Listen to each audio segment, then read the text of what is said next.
Hello friends, welcome back to Vetri IAS academy. இந்த வீடியோவில் நம்ம என்ன பார்க்க போகிறோம் அப்படின்னு பார்த்தீங்கன்னா, ப்ரீவியஸ் வீடியோஸில் ஸ்கூல் புக்ஸில் உள்ள டைம் அண்ட் ஒர்க் டாபிக் நம்ம நினைஞ்சிருப்போம், கம்ப்ளீட் பண்ணியிருப்போம். அதில் time and work and chain ரூல்லாம் ஸ்கூலில் உள்ள ப்ராப்ளம்ஸ்லாம் நினைஞ்சிருப்போம், சால்வ் பண்ணியிருப்போம். ஆனால் அதில் சில டைப் ஆஃப் கொஸ்டின்ஸ்லாம் மிஸ் ஆகிருக்கும். அதெல்லாம் பார்த்தீங்கன்னா டிஎன்பிஎஸ்சியில் இதுக்கு முன்னால் எக்ஸாம்ஸில் கேட்டிருக்காங்க. ஸோ அந்த மாதிரி ப்ராப்ளம்ஸை நம்ம ப்ரீவியஸ் இயர்ஸ் கொஸ்டின் சால்வ் பண்ணும்போது அது ஒரு வீடியோவாக சால்வ் பண்ணுவோம் அப்படின்னு சொல்லியிருந்தேன். ஸோ இது இப்போ என்ன செய்ய போகிறோம்னா, டைம் அண்ட் ஒர்க்கில் இதுக்கு முன்னால் கேட்கப்பட்ட ப்ரீவியஸ் இயர்ஸ் கொஸ்டின்ஸில் ஸ்கூல் புக்ஸில் இல்லாத மாதிரி ப்ராப்ளம்ஸ்லாம் என்ன செய்ய போகிறோம், சால்வ் பண்ண போகிறோம். ஓகே, ஃபர்ஸ்ட் ப்ராப்ளம் பாருங்கள். ஒரு ஆண் ஒரு வேலையை தனியாக 3 நாட்களில் முடிப்பார். அதே வேலையை ஒரு பெண் தனியாக 9 நாட்களில் முடிப்பார். அதே வேலையை இருவரும் இணைந்து எத்தனை நாட்களில் முடிப்பார் அப்படின்னு கேட்டிருக்காங்க. இப்போ ஒரு ஆண் ஒரு ஒர்க்கை வந்து 3 டேஸில் முடிக்கிறாங்கன்னா, ஒரு ஆணுடைய 1 டே ஒர்க் அப்படின்னு பார்த்தீங்கன்னா 1/3 days. ஓகேதானா? இதுவே ஒரு பெண்ணுடைய 1 டே ஒர்க் அப்படின்னு பார்த்தீங்கன்னா 1/9 days. இந்த ரெண்டையும் நம்மளுக்கு கூட்டும்போது நமக்கு என்ன கிடைக்கும், ஆணும் பெண்ணும் சேர்ந்து செய்கிற ஒரு நாள் வேலையை நிச்சயம் கிடைக்கும். இப்போ 3க்கும் 9க்கு எல்சிஎம் பார்த்தீங்கன்னா 9. அப்போ 3 9 மாத்திரத்துக்கு 3 மல்டிப்ளை பண்ணுறது இருப்போம். ஸோ மேலே 3 + 1 வந்திருக்கும். அப்போது 4/9. இந்த 4/9 அப்படிங்கிறது என்னன்னு பார்த்தீங்கன்னா 1 டே ஒர்க். நமக்கு தேவை ஒர்க்கிங் டே தான். அப்போ எழுஞ்சிருவோம், இதை ரெசிப்ரோக்கல் எடுக்கணும். அப்போ 9/4 days அப்படின்னு சொல்லியிருப்போம். இந்த 9ல் எத்தனை ஃபோர்ஸ் இருக்குது அப்படின்னு பார்த்தீங்கன்னா 2 ஃபோர்ஸ் இருக்குது. அப்போ 2, அதுக்கடுத்து ரிமைனிங் 1 இருக்கும். ஸோ 1/4. அப்போது ஒரு ஆணும் ஒரு பெண்ணும் சேர்ந்து இந்த வேலையை பார்த்தாங்கன்னா 2 1/4 days நினச்சிவாங்க வேலையை முடிப்பாங்க. ஆப்ஷன் சி தான் கரெக்ட் ஆன்சர். நெக்ஸ்ட் கொஸ்டின் பாருங்க. ஏ என்பவர் மட்டும் ரூபாய் 800க்கான ஒரு வேலையை 8 நாட்களில் முடிப்பார். அதாவது ஏ மட்டும் 8 நாள் வேலை பார்த்துட்டு சம்பளம் 800 ரூபா வாங்குவாராம். அந்த வேலையை அவர் ஒரு உதவியாளரை வைத்துக்கொண்டு 5 நாட்களில் முடித்தால் உதவியாளருக்கு அவர் கொடுக்க வேண்டிய பங்கு என்ன? அவர் 5 நாள்ல வேலையை முடிச்சிட்டாரு. இப்போ ஒரு அசிஸ்டண்ட்டை வச்சு வேலையை முடிச்சிருக்காங்க. அப்போ அந்த அசிஸ்டண்ட்டுக்கு எவ்வளவு சம்பளம் கொடுக்கணும் அப்படின்னு கேட்டிருக்காங்க. இப்போ சேலரி வந்துருச்சு அப்படின்னாலே சேலரி உள்ள ஒரு கொஸ்டின் நம்ம எப்படி சால்வ் பண்ணோம் அப்படின்னா 3 ஸ்டெப்பு ஃபாலோ பண்ணணும். ஃபர்ஸ்ட் ஸ்டெப் என்ன அப்படின்னா, எல்லா மெம்பர்ஸுக்கும் 1 டே ஒர்க் கண்டுபிடிக்கணும். அதுக்கப்புறம் அந்த 1 டே ஒர்க்குக்கு ரேஷியோ கண்டுபிடிக்கணும். அதுக்கப்புறம் எல்லாத்துக்கும் ஷேர் பண்ணி பிரித்து கொடுத்துட வேண்டியதான். இந்த 3 ஸ்டெப் தான் நம்ம சேலரியில் ஃபாலோ பண்ண வேண்டிய விஷயம். ஸோ ஃபர்ஸ்ட் பார்க்கும்போது இங்கே 2 பேர் இருக்கிறாங்க. ஏன்னு ஒரு நபர், பின்னு ஒரு உதவியாளர். இப்போ ஏ பின்னு 2 பேர் இருக்கிறாங்க. சரினா, ஒரு வேலை பார்க்கும் ஏன்னு ஒரு நபர், உதவியாளர் அப்படிங்கிறவரை நம்ம பின்னு வச்சுக்கலாம். பின்னு ஒரு நபர் இருக்கிறாரு. இப்போ ஏவோட ஒர்க்கிங் டே கொடுத்துட்டாங்க. ஏ மட்டும் வேலை பார்த்தா 8 days வேலை பார்ப்பாங்களாம். அப்போ ஏயோட 1 டே ஒர்க் அப்படின்னு பார்க்கும்போது 1/8 இது நமக்கு தெரிஞ்சிருச்சு. இப்போ நம்மளுக்கு பியோட 1 டே ஒர்க்கு தேவை. இப்போ பியோட 1 டே ஒர்க் நம்ம கண்டுபிடிக்கணும். சரினா, சில நேரங்களில் கொடுத்துருப்பாங்க, சில நேரங்கள் நம்ம கண்டுபிடிக்கிற மாதிரி இருக்கும். அப்போ இப்போ நம்மளுக்கு பியோட 1 டே ஒர்க்கு தேவை. அப்போ நார்மலாக பார்த்தீங்கன்னா ஏபியோட 1 டே ஒர்க் அப்படிங்கிறது, சரினா, ஏபியோடைய 1 டே ஒர்க் அப்படிங்கிறது ஏவோட 1 டே ஒர்க் ப்ளஸ் பியோட 1 டே ஒர்க். ஓகேதானா? இப்போ நம்மளுக்கு ஏயோட 1 டே ஒர்க் தெரியும். ஏபியோட 1 டே ஒர்க் என்ன அப்படின்னா அதுவும் அவங்க கொடுத்துட்டாங்க. ஏயும் பியும் சேர்ந்து, அவரும் அந்த அசிஸ்டன்ட்டும் சேர்ந்து 5 நாளில் வேலையை முடிச்சாங்களாம். அப்போ 5 days அப்படிங்கிறது ஏபியோட ஒர்க்கிங் டே. அப்போ 1 டே ஒர்க் அப்படின்னு பார்க்கும்போது அது 1/5. இப்போ நம்மகிட்ட ஏபியோட 1 டே ஒர்க் இருக்கு, ஏயோட 1 டே ஒர்க் இருக்கு. ஏபியோட 1 டே ஒர்க்ல இருந்து ஏயோட 1 டே ஒர்க் நம்ம கழிச்சிட்டோம் அப்படின்னா நம்மளுக்கு பியோட 1 டே ஒர்க் நமக்கு என்ன செஞ்சிடும், கிடைச்சிரும். ஸோ அப்போ பியோட 1 டே ஒர்க்காக நம்ம என்ன செய்ய போறோம் அப்படின்னு பார்த்தீங்கன்னா, ஏபியோட 1 டே ஒர்க்ல இருந்து ஏயோட 1 டே ஒர்க் நம்ம என்ன செய்ய போறோம், கழிக்க போறோம். அப்போ 1/b, பியோட 1 day work is equal to ஏபியோட 1 டே ஒர்க் 1/5. அதுல ஏயோட 1 டே ஒர்க் அப்படிங்கிறது 1/8. இப்போ 5க்கும் 8க்கும் என்ன பார்க்கணும், எல்சிஎம் பார்க்கணும். இது ரெண்டுக்கும் காமன் டிவைசர்ஸ் கிடையாது. அப்போ இதனுடைய மல்டிப்ளிகேஷன் தான் இதனுடைய எல்சிஎம். அப்போ 8 40. அப்போ மேலே இங்கே 8 வந்திருக்கும், இங்கே 5 வந்திருக்கும். அப்போ 8 - 5 3. அப்போ 3/40 அப்படின்னு போட்டிருந்திருப்போம். அப்போ பியோட 1 டே ஒர்க் என்ன அப்படின்னு பார்த்தீங்கன்னா 3/40. இப்போ இதை நீங்கள் சிம்பிளிஃபை பண்ண வேண்டாம், அப்படியே வச்சுக்கோங்க. இது பியோட 1 டே ஒர்க். இப்போ ஃபர்ஸ்ட் பாயிண்ட் என்ன அப்படின்னா, ஏயோட 1 டே ஒர்க் அண்ட் பியோட 1 டே ஒர்க் கண்டுபிடிக்கணும். ஆக்சுவலாக பார்த்தீங்கன்னா இதுதான் ஏயோட 1 டே ஒர்க், இது பியோட 1 டே ஒர்க்.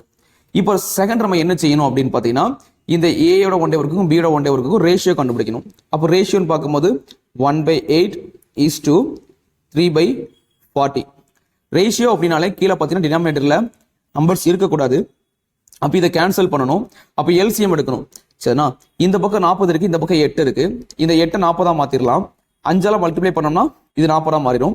அப்போ இதை எப்படி எழுதிடலாம் அப்படின்னு பார்த்தீங்கன்னா 5/40 is to 3/40. 40யும் 40யும் கேன்சல் ஆயிரும். ஸோ ரிமைனிங் கடைசி நமக்கு என்ன கிடைக்கும் அப்படின்னு பார்த்தீங்கன்னா 5 is to 3 அப்படின்னு கிடைக்கும். ஓகேதானா? ஸோ இப்போ நம்ம ரெண்டாவதும் கண்டுபிடிச்சாச்சு. சரினா? ஃபர்ஸ்ட் பாயிண்ட் வந்து இருக்கிற எல்லாருக்கும் ஒன் டே ஒர்க் கண்டுபிடிக்கணும். ஏ இருக்காங்களா, பி இருக்காங்களா, சி இருக்காங்களா, எத்தனை பேர் இருக்கிறாங்களோ எல்லாருக்கும் ஒன் டே ஒர்க் கண்டுபிடிக்கணும், கண்டுபிடிச்சாச்சு. அடுத்து அந்த ஒன் டே ஒர்க்குக்கு ரேஷியோ கண்டுபிடிக்கணும், அதுவும் கண்டுபிடிச்சாச்சு. இப்போ 5:3 அப்படிங்கிறது இதனுடைய ரேஷியோ. இப்போ நம்ம என்ன செய்யணும் அப்படின்னு பார்த்தீங்கன்னா, இந்த 5:3 வச்சு என்ன செய்யணும், பிரித்து கொடுக்கணும். அப்போ மொத்தம் ஏக்கு 5 பங்கு, பிக்கு 3 பங்கு, அப்படிதானே? 5:3 நம்மளுக்கு வந்துச்சு அப்படின்னா அந்த ஏங்கிற நம்பருக்கு 5 பங்கு, உதவியாளருக்கு 3 பங்கு கொடுக்கணுமா. அப்போ மொத்த தொகை எத்தனை அப்படின்னு பார்த்தீங்கன்னா 800 ரூபா. அப்போ யாருக்கு கேட்டிருக்காங்க, உதவியாளர் தானே. அப்போ பியின் பங்கு, பிக்கு பங்கு என்ன வரும் அப்படின்னு பார்த்தோம் அப்படின்னா மொத்தம் 8 பங்கு, 8ல் பிக்கு 3 பங்கு, எந்த தொகை அப்படின்னா 800 ரூபாய். ஸோ அவ்வளோதான், 8 8 கேன்சல் ஆகிருக்கும், இங்கே 100 வந்திருக்கும். 100 × 3 = 300. சரினா? அப்போ ஆப்ஷன் பி 300 ரூபா அப்படிங்கிறது உதவியாளருக்கு கொடுக்கப்பட்டிருக்கும் தொகை. ஸோ இவ்வளோ தூரம் நீங்கள் இந்த கொஸ்டினை பொறுத்த வரைக்கும் நீங்கள் இவ்வளோ ரிஸ்க் எடுக்கணும்னு அவசியம் இல்லை, ஈஸியாகவே சொல்லியிருக்கலாம். சரினா? எப்படி சொல்லியிருக்கலாம் அப்படின்னு பார்த்தீங்கன்னா, ஏக்கு வந்து 8 நாள் வேலை பார்க்கறதுக்கு 800 ரூபா கொடுக்குறாங்க அப்படின்னா ஏக்கு என்ன கணக்கு, ஒரு நாளைக்கு 100 ரூபாங்கிற கணக்கு, அப்படித்தானே? இப்போ ஏயும் பியும் சேர்ந்து 5 நாள் வேலையை முடிச்சிட்டாங்க. ஏக்கு ஒரு நாளைக்கு 100 ரூபா கணக்கு மாறாது. அப்போ ஏக்கு 5 நாளுக்கு 500 ரூபா கொடுத்துருப்பாங்க. ஏன்னா ஏக்கு ஒரு நாளைக்கு 100 ரூபா கணக்குப்படி 8 நாளைக்கு 800 ரூபா கொடுத்துக்கிறாங்க. ஆனால் ஏ வந்து இன்னொரு அசிஸ்டண்ட்டை வச்சு 5 நாள்லேயே முடிச்சுட்டாங்க. பட் இருந்தாலும் ஏக்கு ஒரு நாள் சம்பளங்கிறது 100 ரூபா தான். அப்போ ஏக்கு 5 நாள் சம்பளம் 500 ரூபா போக ரிமைனிங் 300 ரூபா இருக்கும். அந்த 300 ரூபாயை பிங்கிறவுக்கு கொடுத்துருப்பாங்க. ஸோ இந்த மாதிரி கொஸ்டின்ஸ் ஈஸியாக இருக்குமா அப்படின்னா எப்போதும் இருக்காது. பட் இப்போ பண்ண ப்ரொசீஜரில் தான் நம்ம என்ன செய்யணும், இந்த மாதிரி சேலரி ப்ராப்ளம்ஸ் நம்ம என்ன செய்யணும், சால்வ் பண்ணணும். நெக்ஸ்ட் கொஸ்டின் பாருங்க. ஏ என்பவர் ஒரு வேலையை 12 நாட்களில் முடிக்கிறார். பி என்பவர் ஏயை விட 60% விரைவாக முடிப்பார் எனில், சரினா? விரைவாக முடிக்கிறார் அப்படின்னா அப்போ அவர் 60% திறமையுள்ளவர், அதனால 60% நினைச்சாரு, குயிக்கா முடிச்சாரு எனில் அதே வேலையை பி தனியாக எத்தனை நாட்களில் முடிப்பார் அப்படின்னு கேட்குறாங்க. ஸோ ஸ்கூல் புக்கில் பார்க்கும்போது மடங்குல உண்டு, பர்சன்டேஜில் உண்டு, நான் எக்ஸ்பிளைன் பண்ணியிருந்தேன். இந்த திறமையை வச்சு கொடுக்கும்போது 2 மடங்கு திறமையானவர், 3 மடங்கு திறமையானவர்னு கொடுப்பாங்க. சில நேரம் இந்த மாதிரி பர்சன்டேஜில் கொடுப்பாங்கன்னு சொல்லியிருப்பேன். 50% அதிக திறமை உள்ளவர், 60% அதிக திறமை உள்ளவர், 30% அதிக திறமையுள்ளவர் கொடுப்பாங்க. சில நேரங்களில் பார்த்தீங்கன்னா சதவீதத்தில் கொடுத்துட்டு டைமையே கொடுத்துருவாங்க. 50% அதிக நேரம் எடுத்துக்கொள்வார், 30% அதிக நேரம் எடுத்துக்கொள்வார்னு கொடுப்பாங்க. ஓகேதுனா? இந்த ஒவ்வொன்றுக்கு எவ்வளோ டிஃபரன்ஸ் அப்படிங்கிறத சொல்லியிருப்பேன். ஸோ இங்கே பார்த்தீங்க அப்படின்னா 60%, சரினா, மோர் எஃபிஷியன்ட்னு கொடுத்துருக்காங்க. அதிக திறமை இருக்கு, 60% அதிக திறமை. இங்க இந்த சதவீதத்தில் உள்ள மதிப்பு எதை குறிக்கியது அப்படின்னா திறமையை தான் குறிக்குது. ஸோ எப்போதும் திறமைனா எப்படி எழுதுவோம், இப்போ ஏபின்னு 2 பேர் இருக்கிறாங்க. ஓகேதானா? சோப்பு மேல ஏ பி. ஓகேதானா? இப்போ நம்ம ஃபர்ஸ்ட் எழுதக்கூடியது திறமை. அப்போ பி என்பவர் ஏயை விட, அப்போ ஏக்கு 100% இருந்துருச்சு அப்படின்னா பிக்கு எத்தனை பர்சன்டேஜ் போடணும், 60% எக்ஸ்ட்ரா, அப்போ 160%. ஓகேதானா? பி என்பவர் ஏயை விட 60% விரைவாக முடிப்பார், அதாவது 60% அதிக திறமையுள்ளவர். அப்போ ஏக்கு 100%னா பிக்கு 160%. ஓகேவா? இது திறமை. நம்ம திறமையை பேஸ் பண்ணி ப்ராப்ளம் சால்வ் பண்ணல, ஒர்க்கிங் டே அதாவது வேலை நாளை பேஸ் பண்ணி நம்ம ப்ராப்ளம் சால்வ் பண்ணிட்டு இருக்கோம். அப்போ இதை வேலை நாளா நம்ம மாற்றணும் அப்படின்னா, சரினா, ஒர்க்கிங் டேயா மாற்றினா இது அப்படியே ரிவர்ஸில் வந்துடும். 160% இங்கே வந்துடும், 100% இங்கே வந்துடும். ஓகேதானா? இப்போ பார்த்தீங்க அப்படின்னா இது ஒர்க்கிங் டே. ஓகேதானா? இங்கே உள்ளது பார்த்தீங்கன்னா ஒர்க்கிங் டே. இப்போ ஏயோட ஒர்க்கிங் டே நம்மளுக்கு 160% ஆஃப் டேஸ் தெரிஞ்சிருச்சு. ஓகேதானா? அப்போ ரெண்டாவது ஸ்டேட்மெண்ட்டை பொறுத்த வரைக்கும், சரினா, ரெண்டாவது ஸ்டேட்மெண்ட்டை பொறுத்த வரைக்கும் ஏயோட ஒர்க்கிங் டே அப்படிங்கிறது 160%, பியோட ஒர்க்கிங் டே அப்படிங்கிறது 100% ஆஃப் டேஸ். சரினா, டேஸ்ல இருக்கு இப்போ பர்சன்டேஜ். ஃபர்ஸ்ட் ஸ்டேட்மெண்ட் பாருங்க, ஏ என்பவர் ஒரு வேலையை 12 நாட்களில் முடிக்கிறாராம் அப்படின்னா ஃபர்ஸ்ட் ஸ்டேட்மெண்ட்டை பொறுத்த வரைக்கும் ஏயோட ஒர்க்கிங் டே அப்படிங்கிறது 12 டேஸ். அப்போ இந்த ரெண்டு ஸ்டேட்மெண்ட்டையும் கம்பேர் பண்ணும்போது நம்மளுக்கு என்ன தெரியுது அப்படின்னு பார்த்தீங்கன்னா 160%ம் 12 டேஸும் ஈக்குவல் அப்படின்னு தெரியுது. இப்போ நம்ம டைரக்டா என்ன பண்ணிடலாம் அப்படின்னு பார்த்தீங்கன்னா சிம்பிளாவே 160% ஈக்குவல் டு 12 டேஸ். ஓகேதானா? இப்போ நம்மளுக்கு தேவை 100%, பியோட ஒர்க்கிங் டே தான் தேவை. இப்போ நம்ம எப்போதும் கிராஸ் யூஸ் பண்ற மாதிரி பர்சன்டேஜ்ல மெத்தடை யூஸ் பண்ணிடலாம். இப்போ நம்ம இங்கே ஈக்குவேஷன் போடணும், இந்த ஈக்குவல் போடணும் அவசியம் இல்லை. இப்போ நம்ம என்ன பண்ணிக்கலாம் அப்படின்னு பார்த்தீங்கன்னா 160%ங்கிறது 12, இப்போ எனக்கு 100% தேவை. நான் இதை எக்ஸ்ன்னு வச்சுக்கிறேன். இப்போ கேன்சல் பண்ணலாம். 0 0 கேன்சல், இந்த 0 இந்த 0 பர்சன்டேஜ் கேன்சல், 0 0 கேன்சல், முன்னாங்க 12, நாங்க 16, E2 4, I2 10. ஓகேனா, இப்போ கிராஸ் மல்டிப்ளை பண்ணோம் அப்படின்னா என்ன கிடைக்கும் அப்படின்னு பார்த்தீங்கன்னா 2x இஸ் ஈக்குவல் டு 15 அப்படின்னு கிடைச்சிருந்திருக்கும். ஓகேனா, அப்போ இந்த 2 இந்த டிவைட்ல வந்துச்சுன்னா 15/2. ஓகேதானா, இப்போ 15/2ங்கிறது 7.5, அப்போ 7.5 நாள். பியோட ஒர்க்கிங் டேங்கிறது 7 நாள். இப்போ என்ன கொஸ்டின்ல கேட்டிருக்காங்க பார்த்தீங்கன்னா அதே வேலையை பி தனியாக எத்தனை நாட்களில் முடிப்பார்னா கேட்டிருக்காங்க. அப்போ பியோட ஒர்க்கிங் டே தான் கேட்டிருக்காங்க. பியோட ஒர்க்கிங் டேங்கிறது 7.5 days. ஏன்னா 2xங்கிறது 15, xங்கிறது 15/2. 15/2னா 15ல பாதி, அது 7.5. So answer 7.5 days. Next question பாருங்க. இது ரிலீவிங் பர்சன்ஸ், அதாவது நபர் வந்து விலகி போறது. ஏ மற்றும் பி இணைந்து ஒரு வேலையை 30 நாட்களில் செய்வர். 20 நாட்கள் இருவரும் வேலை செய்த பின்பு பி வேலையிலிருந்து விலகிவிட்டார். மீதமுள்ள வேலையை ஏ மட்டும் 20 நாட்கள் செய்தார் எனில் முழு வேலையை ஏ மட்டும் முடிக்க எத்தனை நாட்கள் எடுத்துக்கொள்ளும்? சரினா, அப்ப என்ன கொஸ்டின் கேட்கறாங்க அப்படின்னு பாத்தீங்கன்னா, இப்ப இந்த மாதிரி பர்சன்ஸ் ரிலீவ் ஆகிறத வந்து நான் கொஸ்டின்ஸை வந்து 2 விதமா பிரிச்சு பாருங்க. ரெண்டாவது பார்ட்டை வந்து நீங்க ஈக்குவேஷனா ஃபார்ம் பண்ணணும்னு சொல்லியிருந்தேன். இது ஃபர்ஸ்ட் பார்ட் ஆஃப் கொஸ்டின் எங்க முடியுது அப்படின்னு பாத்தீங்கன்னா இதோட முடிஞ்சிச்சு. ஓகேனா, இந்த ஃபர்ஸ்ட் பார்ட்ல என்ன கொடுக்குறாங்க அப்படின்னு பாத்தீங்கன்னா ஏயும் பியும் சேர்ந்து வேலை பார்த்தா 20 days 30 days என்ன செய்வாங்களாம், வேலை பார்ப்பாங்களாம். ஓகேனா, இப்போ என்ன செய்யறாங்க, அது வந்து பேசிக் ஸ்டேட்மெண்ட், அதை விட்டுறணும். அதுக்கப்புறம் உள்ள ஸ்டேட்மெண்ட் தான் நம்ம ஈக்குவேஷனா ஃபார்ம் பண்ணணும்.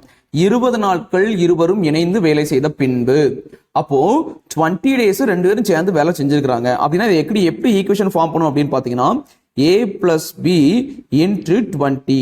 இதுல இருக்கிற ஏயும் பியும் என்ன அப்படின்னு பாத்தீங்கன்னா 1 day ஒர்க் அப்படின்னு அர்த்தம். சரினா, 20 நாள் வேலை பார்க்கறாங்க. பார்த்ததுக்கு அப்புறம் என்ன ஆயிடுச்சு அப்படின்னு பாத்தீங்கன்னா பி விலகி போயிட்டாரு. இப்ப யார் மட்டும் தான் இருக்கிறா அப்படின்னு பாத்தீங்கன்னா ஏ மட்டும் தான் இருக்கிறார். என்ன சொல்றாங்க, மீதமுள்ள வேலையை ஏ மட்டும் 20 நாட்களில் முடித்தார். அப்போ ரிமைனிங் ஒர்க்கை ஏ எத்தனை நாள்ல பண்ணிருக்காரு அப்படின்னு பாத்தீங்கன்னா 20 daysல பண்ணிருக்கிறாரு. ஓகே தானா, 20 daysல பண்ணிருக்கிறாரு. இப்போ அதோட ஒர்க் முடிஞ்சது. ஸோ ஈக்குவல் டு 1 போட்டாச்சு. இப்போ நம்ம என்ன பண்ணணும் அப்படின்னு பாத்தீங்கன்னா இதுல அப்ளை பண்ணணும். என்ன கொஸ்டின் கேட்டிருக்காங்க, எனில் முழு வேலையை ஏ மட்டும். ஸோ மேல ஃபர்ஸ்ட் ஸ்டேட்மெண்ட் பாத்தீங்கன்னா ஏயும் பியும் சேர்ந்து வேலை பார்த்தா 30 நாள் முடிப்பான்னு கொடுத்துருக்காங்க, ஒரு பேசிக் ஸ்டேட்மெண்ட். அதே மாதிரி இப்போ என்ன கேட்கறாங்கன்னா, இப்போ அதே வேலையை பி உதவி இல்லாம ஏ மட்டும் வேலை பார்த்தா எத்தனை நாள் பார்ப்பாரு அப்படின்னு கேட்கறாங்க. ஸோ நார்மலா கொஸ்டினை பார்க்கும்போது உங்களுக்கு என்ன தெரியுது, ஏயும் பியும் சேர்ந்து வேலை பார்த்தா 30 நாள் பார்ப்பாங்க. இப்ப 20 நாள் பார்த்துட்டாங்க. இன்னும் எத்தனை நாள் வேலை பாக்கி இருக்கு, இன்னும் 10 நாள் வேலை பாக்கி இருக்கு. இந்த 10 நாள் வேலைய ஏ 20 நாள் செஞ்சுக்கிறாரு. அப்போ ஏயும் பியும் 10 நாள் பார்க்கிற வேலை ஏ மட்டும் 20 நாள் பார்க்க வேண்டியிருக்கு. அப்போ ஏயும் பியும் சேர்ந்து 20 நாள் பார்த்தாங்கன்னா அதை ஏ 40 நாள் பார்க்க வேண்டியிருந்திருக்கும். அப்போ ஏயும் பியும் சேர்த்து 30 நாள் பார்க்கறத ஏ 60 நாள் பார்க்க வேண்டியிருந்திருக்கும். அப்போ ஏயோட ஒர்க்கிங் டேன்னு பாத்தீங்கன்னா 60 days. ஸோ ஆன்சரை நீங்க இப்படி யோசிச்சு ஆன்சர் கொடுத்துட்டீங்கன்னா வெரி குட். ஆன்சர் 60 days, வேலை முடிஞ்சிச்சு. ஸோ உங்களுக்கு வந்து இந்த மாதிரி யோசிக்கல, நம்ம வந்து ப்ராப்பரா நான் அதில் அப்ளை பண்ணணும் அப்படின்னு நீங்க நினைச்சீங்கன்னா சிம்பிள். இந்த மாதிரி ஈக்குவேஷனை நீங்க என்ன செஞ்சிருங்க, எழுதிருங்க. எழுதி முடிச்சதுக்கு அப்புறம் இங்க இருக்கிற ஏ பி இதுக்கெல்லாம் நீங்க என்ன அப்ளை பண்ணணும் அப்படின்னு பாத்தீங்கன்னா அவங்களுடைய ஒர்க்கிங் டே தான். இப்போ நம்மளுக்கு ஏயோட ஒர்க்கிங் டே தனியாகவும் பியோட ஒர்க்கிங் டே தனியாகவும் கொடுத்திருந்தாங்க அப்படின்னா அந்த இடத்துல நம்ம என்ன செஞ்சிருக்கலாம் அப்படின்னு பாத்தீங்கன்னா அவங்களுடைய 1 day ஒர்க் நம்ம என்ன செஞ்சிருக்கலாம், ஈஸியாவே அப்ளை பண்ணிருக்க முடியும். ஆனா நம்மளுக்கு இங்க ஏயோட ஒர்க்கிங் டேயும் கொடுக்கல, பியோட ஒர்க்கிங் டேயும் கொடுக்கல. ஆனா என்ன கொடுத்திருக்காங்க, ஏ மற்றும் பியோட ஒர்க்கிங் டே கொடுத்திருக்காங்க. அப்போ அதை நம்ம நினைச்சுக்கலாம், ரெசிப்ரோக்கல் இருக்கும்போது தலைகீழ மாத்தி நினைச்சுக்கலாம்னா 1 day ஒர்க்கா போட்டுக்கலாம். அப்போ இந்த இதுல ஏ பிளஸ் பிக்கு பதிலா நம்ம என்ன செய்ய போறோம் அப்படின்னு பாத்தீங்கன்னா ஏ மற்றும் பி உடைய 1 day ஒர்க் போட போறோம். ஏ மற்றும் பியோட 1 day ஒர்க்குங்கிறது 1/30 days. அப்போ 1/30 into 20 பிளஸ் ஏங்கிறது என்னன்னா ஏயோட 1 day ஒர்க். அது நம்மளுக்கு தெரியாது, ஆக்சுவலா நம்ம அதை தான் கண்டுபிடிக்கணும். நான் ஆல்ரெடி சொல்லியிருப்பேன், ஈக்குவேஷன் ஃபார்ம் பண்ணும்போது எல்லாம் ஃபில் பண்ணிடுவோம், ஏதாவது ஒரு இடம் மட்டும் ஃபில் ஆகாம இருக்கும். அதுதான் ஆக்சுவலா கொஸ்டினா கேட்டிருப்பாங்க, இல்லைனா அதை பேஸ் பண்ணதான் கொஸ்டினா கேட்டிருப்பாங்கன்னு சொன்னேன். ஆக்சுவலா இந்த இடத்துல ஏயோட 1 day ஒர்க் நம்ம இங்க அப்ளை பண்ணாம இருக்கிறோம். கொஸ்டின்ல கேட்டிருக்கிறது ஏயோட ஒர்க்கிங் டே தான். ஸோ ஏயோட 1 day ஒர்க் ஏ ஈக்குவல் நம்மளுக்கு என்ன கிடைக்குதோ அதை தலைகீழ போட்டோம் அப்படின்னா நம்மளுக்கு ஆன்சருக்கு வந்துருச்சுன்னு அர்த்தம். ஓகேதுனா, இப்போ இந்த இடத்துல ஈக்குவல் இன்டு 20 ஈக்குவல் டு 1 இருக்கு. இந்த 0வும் கேன்சல். இப்போ நம்ம என்ன இருக்கு அப்படின்னு பாத்தீங்கன்னா 2/3 இருக்கு. இந்த 2/3 அப்படிங்கிறது அந்த பக்கம் எப்படி போகும், மைனஸ்ல போயிடும். அப்போ 20a is equal to 1 minus 2/3. இப்போ எல்சிஎம் எடுக்கும்போது 3 வந்திருக்கும். அப்போ 3 மேல போயிருக்கும், 3 minus 2ங்கிறது 1. ஸோ 1/3. இந்த 20 இங்க டிவைட்ல வந்திருக்கும். இப்போ பாத்தீங்க அப்படின்னா 1/3 × 20 = 16 மாதிரி இருக்கும். இப்போ இந்த 1/60 அப்படிங்கிறது என்ன அப்படின்னு பாத்தீங்கன்னா a. அப்போ a = 1/60. அதாவது a யோட 1 day ஒர்க் அப்படிங்கிறது 1/60 அப்படின்னா a யோட ஒர்க்கிங் டே என்ன? அதனுடைய தலைகீழ் தான் 60. அப்போ a யோட working day 60 days. Next question பாருங்க. ஃபிராக்ஷன் ஆஃப் ஒர்க்குக்கு ஸ்கூல் புக்ஸ்ல எக்ஸாம்பிள்ஸ் கொடுக்கல. ஓகே தானா? பட் இது ஃபிராக்ஷன் ஆஃப் ஒர்க்ல கொஞ்சம் டிஃபரெண்டான क्वेश्चन. நல்லா கவனிச்சு பாருங்க. A மற்றும் B என்ற மனிதர்கள் தனித்தனியே ஒரு வேலையை 8 நாட்கள் மற்றும் 20 நாட்களில் முடிப்பார்கள். அதாவது A வந்து ஒரு ஒர்க்கை முடிச்சார்னா 8 daysல முடிச்சிருவாரு. அதே ஒர்க்கை B முடிச்சார்னா அவருக்கு 20 days ஆகும் அப்படின்னு சொல்லிருக்காங்க. இருவரும் சேர்ந்து 4 நாட்கள் வேலை செய்த பின், சரினா 4 நாள் வேலை செஞ்சுட்டாங்க. வேலை செஞ்சு முடிச்சதுக்கு அப்புறம் அதோட முடிச்சிட்டு இன்னும் எவ்வளவு வேலை மிச்சம் இருக்கு அப்படின்னு கேட்கறாங்க. ஓகேதானா? அப்போ அதை வந்து நம்ம நினைச்சோம்னா ஃபிராக்ஷனா தான் சொல்லி இருக்கும். ஒரு பின்னத்தெல்லாம் நம்ம சொல்லி இருக்கும். அதை தான் அவங்க கேட்கறாங்க. அதாவது ஃபிராக்ஷன் ஆஃப் ஒர்க் தான் அவங்க நினைச்சாங்கன்னா கேட்கறாங்க. இப்போ இதுக்கு எப்படி அப்ளை ஆன்சர் பண்றது அப்படின்னு பாத்தீங்கன்னா, ஃபர்ஸ்ட் நம்ம கிட்ட ஏயோட ஒர்க்கிங் டே இருக்கு, அதை 1 day ஒர்க்கா மாத்திக்கலாம். பியோட ஒர்க்கிங் டே அதை 1 day ஒர்க்கா மாத்திக்கலாம். இப்போ ஏயோட 1 day ஒர்க்கும் பியோட 1 day ஒர்க்கும் சேர்த்தா நமக்கு என்ன கிடைச்சிரும்? ஏ மற்றும் பியோட 1 day ஒர்க்கு கிடைச்சிரும். ஸோ ஃபர்ஸ்ட் நம்ம அதான் செய்ய போறோம். அப்போ ஏயோட 1 day ஒர்க் அப்படிங்கிறது 1/8, பியோட 1 day ஒர்க் அப்படிங்கிறது 1/20. இப்போ நம்மளுக்கு எல்சிஎம் எடுக்கணும். 8க்கும் 20க்கு எல்சிஎம் பார்த்தீங்கன்னா 40 வந்திருக்கும். ஸோ 40 போட்டுக்கலாம். இப்போ 8 40 மாத்திரத்துக்கு 5ஆல் மல்டிப்ளை பண்ணிருப்போம். அப்போ மேலே 5 போட்டு வந்துருக்கலாம். இந்த 20 40 மாத்திரத்துக்கு 2ஆல் மல்டிப்ளை பண்ணிருப்போம். ஸோ மேலே 2. இப்போ 5 + 2 = 7/40. இப்போ இந்த 7/40 அப்படிங்கிறது என்ன அப்படின்னு பார்த்தீங்கன்னா, ஏ மற்றும் பி உடைய 1 day ஒர்க். அதாவது ஏயும் பியும் ஒரு நாள் வேலை பார்த்தாங்கன்னா அவங்க வேலையில 40 பங்கு வேலை இருக்குன்னா அந்த 40 பங்குல 7 பங்கு வேலை என்ன செஞ்சிருப்பாங்க? முடிச்சிருப்பாங்க ஒரு நாளில். ஸோ இதுதான் ஏ மற்றும் பி உடைய ஒரு நாள் வேலை. இப்போ ஏயும் பி எத்தனை நாள் வேலை பார்த்துருக்காங்கன்னா 4 days வேலை பார்த்துருக்காங்க. அப்போ ஏ மற்றும் பி உடைய 4 நாள் வேலை அப்படின்னா என்ன செய்யணும்? 4 × 1 day ஒர்க் ஆஃப் ஏபி. ஏபியோட ஒர்க்கிங் டே 1 day ஒர்க்கை 4ஆல் மல்டிப்ளை பண்ணும்போது நம்மளுக்கு என்ன கிடைச்சிரும்? 4 நாள் வேலை கிடைச்சிரும். அப்போ 4 × 7/40. ஓகே தானா? இப்போ கேன்சல் பண்ணணும், மல்டிப்ளை பண்ணலாம். ஒரு நானாங்கு கீழையும் ஒரு நானாங்கு 10 ஆயிரும். ஸோ ஈக்குவல் டு என்ன ஆயிடுச்சுன்னு பார்த்தீங்கன்னா 7/10. அப்போ இவங்க எவ்வளோ ஒர்க்கை முடிக்க முடியும் அப்படின்னு பார்த்தீங்கன்னா 4 நாளில் 10 பங்கு வேலையில 7 பங்கு வேலையை முடிச்சிருவாங்க, ஃபினிஷ் பண்ணிடுவாங்க. இது 4 நாள் ஒர்க்கு. 1 day ஒர்க்குன்னு சொல்ற மாதிரி இது 4 day ஒர்க். 4 day ஒர்க்குங்கிறது 7/10. அதாவது 10 பங்கு இருந்துச்சுன்னா 10 பங்கு வேலையில 7 பங்கு வேலையை 4 நாள்ல முடிச்சிருவாங்க. இப்போ இவங்க என்ன கொஸ்டின் கேட்கறாங்கன்னா, முடிக்க வேண்டிய மீதம் எவ்வளவு வேலை இருக்கு அப்படின்னு தான் கேட்கறாங்க. இப்போ 10ல் 7 பங்கு முடிச்சாச்சு. இன்னும் எத்தனை பங்கு இருக்கு? 3 பங்கு இருக்கு. So answer 3/10. So option B தான் ஆன்சர். 7/10ங்கிறது முடிக்கப்பட்ட வேலை. அப்போ முடிக்கப்படாத வேலை எவ்வளோனா 3/10 தான் ஆன்சர். நெக்ஸ்ட் கொஸ்டின் பாருங்க. ஒரு வேலையை ஏ மற்றும் பி இருவரும் சேர்ந்து 12 நாட்களிலும், பி மற்றும் சி இருவரும் சேர்ந்து 15 நாட்களிலும், சி மற்றும் ஏ இருவரும் சேர்ந்து 20 நாட்களிலும் முடிப்பார்கள். அதாவது தனித்தனியா இல்லாம 2 பேரா வேலை பார்த்தா எத்தனை நாள்ல முடிப்பாங்க அப்படிங்கிற மாதிரி கொடுத்துருக்காங்க. அதுக்கப்புறம் என்ன கொடுத்துருக்காங்கன்னு பாருங்க. மூவரும் சேர்ந்து அந்த வேலையை முடிக்க எவ்வளவு நாட்கள் ஆகும்? இப்போ 2 வேலை இல்லாம 3 பேருமே சேர்ந்து வேலை பார்க்கறாங்கன்னா அந்த ஒர்க்கை எத்தனை நாள் முடிப்பாங்க கேட்கறாங்க. இப்போ நார்மலா ஆக்சுவலா நம்மளுக்கு ஏபிசியோட 1 day ஒர்க் கண்டுபிடிக்கணும். இதுதான் நம்மளுடைய டார்கெட். அப்போ ஏபிசியோட 1 day ஒர்க் கண்டுபிடிக்கணும் அப்படின்னா ஏயோட 1 day ஒர்க் பிளஸ் பியோட 1 day ஒர்க் பிளஸ் சியோட 1 day ஒர்க், இந்த 3 பேருடைய 1 day ஒர்க் என்ன செய்யணும்? கூட்டணும். இப்போ நமக்கு தான் ஏயோட 1 day ஒர்க், பியோட 1 day ஒர்க், சியோட 1 day ஒர்க் தனித்தனியா இல்லையே. இப்போ எப்படி கண்டுபிடிக்கிறது அப்படின்னு பாத்தீங்கன்னா, நம்மளுக்கு ஏபிசியோட 1 day ஒர்க்குங்கிறது ஏயோட 1 day ஒர்க் பிளஸ் பியோட 1 day ஒர்க் பிளஸ் சியோட 1 day ஒர்க் தெரியும். இப்போ அதே மாதிரி இன்னொரு டைம் ஏயோட 1 day ஒர்க், பியோட 1 day ஒர்க், சியோட 1 day ஒர்க் ஆட் பண்ணும்போது இந்த பக்கம் ஏபிசியோட 1 day ஒர்க் எத்தனை டைம் ஆயிரும் பாத்தீங்கன்னா 2 day ஒர்க்கா மாறிடும். அப்போ அதாவது எப்படி இருக்கும் அப்படின்னு பாத்தீங்கன்னா 2 times ஆஃப் ஏபிசியோட 1 day ஒர்க். ஓகேவா? 2 times ஆஃப் ஏபிசியோட 1 day ஒர்க் ஐ மீன் ஏபிசியோட 2 நாள் வேலை அப்படிங்கிற கணக்கு. ஓகேனா? அப்படின்னு பார்க்கும்போது ஏயோட 1 day ஒர்க் பிளஸ் பியோட 1 day ஒர்க் பிளஸ் சியோட 1 day ஒர்க், அகைன் ஏயோட 1 day ஒர்க், அகைன் பியோட 1 day ஒர்க் பிளஸ் அகைன் சியோட 1 day ஒர்க் வந்திருக்கும். ஓகே தானா? அதாவது ஏயோட 1 day ஒர்க் 2 times, பியோட 1 day ஒர்க் 2 times, சியோட 1 day ஒர்க் 2 times. இப்போ பாத்தீங்கன்னா ஏபி நம்மளுக்கு இந்த இருக்கு, பிசி ஆக்சுவலா பிசி இங்க இருக்கும், இங்க ஒரு பி இங்க ஒரு சி இருக்கும், அடுத்து ஏசி இந்த இருக்கும். ஓகேதானா? ஸோ அதாவது எல்லாமே 2 டைம்ஸ் இருக்கு, அது நம்மளுக்கு இங்க இருக்கு. அப்போ என்ன அப்படின்னு பார்த்தீங்கன்னா, கொஸ்டின்ல கொடுக்கப்பட்ட இந்த ஒர்க்கிங் டேயை ஒன் டே ஒர்க்கை மாற்றி நம்மளுக்கு ஆட் பண்ணும்போது நம்மளுக்கு என்ன கிடைக்கும்னா, ஏபிசியோட working day one day work கிடைக்காது, ஏபிசியோட ஒன் டே ஒர்க்கை போல 2 மடங்கு என்ன செய்யும் கிடைக்கும். அதாவது ஏபிசியோடைய 2 டே ஒர்க் நம்மளுக்கு என்ன செய்யும் கிடைக்கும். அப்போ 2 times of ABCயோட one day work is equal to 1/12 plus 1/15 plus 1/20. இப்போ எல்லாத்துக்கும் நம்ம எல்சிஎம் எடுக்கணும். இருக்கலே பெருசு என்னது 20. இந்த 20 12ஆலையும் 15ஆலையும் வகுப்படுமா அப்படின்னா நினைச்சு அது வகுப்படாது. இப்போ பேசிக்கா நம்ம என்ன செய்யணும், டேன் ஆவத்தில் பார்த்து என்ன செய்யணும், எல்சிஎம் கண்டுபிடிக்கணும். அடுத்து இதனுடைய மடங்கு ஆக்சுவலாக நான் ஷார்ட்கட் சொல்லி கொடுத்துருப்பேன். எல்சிஎம் கண்டுபிடிக்கிறதுக்கு இருக்கலே பெரிய நம்பர் விடுங்க, அந்த பெரிய நம்பரை எல்லா நம்பரும் டிவைட் பண்ணதான் பாருங்க. அப்படி டிவைட் பண்ணிருச்சு அப்படின்னா அதுதான் அவங்களுடைய எல்சிஎம். அப்படி டிவைட் ஆகலை அப்படின்னா அதனுடைய மல்டிபிள்ஸ் நீங்க பார்த்துக்கிட்டே இருங்க. அதனுடைய மல்டிபிள்ஸ்ல அது எதை டிவைட் பண்ணதோ அதான் அதனுடைய எல்சிஎம் அப்படின்னு நம்ம சொல்லியிருந்தோம். ஸோ இங்கே வந்து நீங்கள் அப்படி பார்த்துக்கலாம், இல்லைன்னா நீங்கள் டேன் போட்டும் பார்த்துக்கலாம். ஸோ இங்கே நம்மளுக்கு என்ன தெரியுது அப்படின்னு பார்த்தீங்கன்னா 40ங்கிறது வந்து இந்த 2ஆல டிவைட் ஆகாது. அடுத்து 20யோட மல்டிபிள் பார்த்தீங்கன்னா 60. 60ங்கிறது 15ஆலையும் வகுப்படும், 5ஆல 12ஆலையும் என்ன செய்யும் வகுப்படும். அப்போ நம்ம என்ன செய்யலாம், எல்சிஎம் டைரக்டாகவே என்ன செஞ்சிடலாம் 60 அப்படின்னு போட்டுக்கலாம். இப்போ 5 12 60 மேலே 5 போட்டுக்கலாம்.